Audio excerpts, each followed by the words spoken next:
ইগতানিম খামসান ক্বাবলা খামসিন, 5 জিনিস আসার আগে 5টা জিনিসকে দাম দিতে শিখো। সিহহাতাকা ক্বাবলা মারাদিক, তোমার রোগ আসার আগে সুস্থতার দাম দিতে শিখো।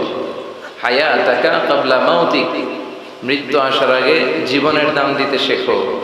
ফারাগাকা ক্বাবলা শুগলিক, ব্যস্ত হওয়ার আগে অবসর সময়টাকে মূল্যায়ন করতে শিখো।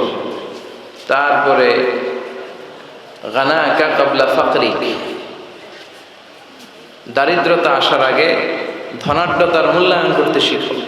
আমরা অনেক সময় অনেক প্রিভিলেজ অপরচুনিটি আমরা পাই, কিন্তু এটাকে মূল্যায়ন করতে জানি না। এরকম আছে না নাই?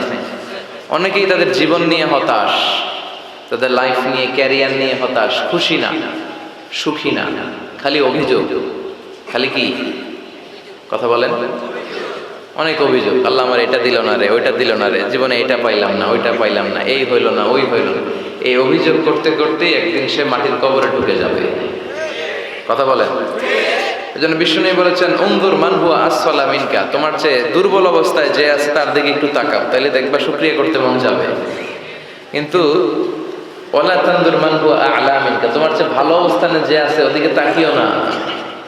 যে দুর্বল খারাপ অবস্থানে আছে ওইদিকে একটু তাকাও। ওইদিকে তাকালে কপাল ঘষে ঘষে আল্লাহর সেজদা দিতে মন চাইবে। কোন ঠিক কিনা? কারণ আপনি যে অবস্থানে থেকে অসুখী আর অভিযোগ করছেন, অনেকে এই অবস্থানে আসার জন্য চেষ্টা প্রচেষ্টার সংগ্রাম করে যাচ্ছে।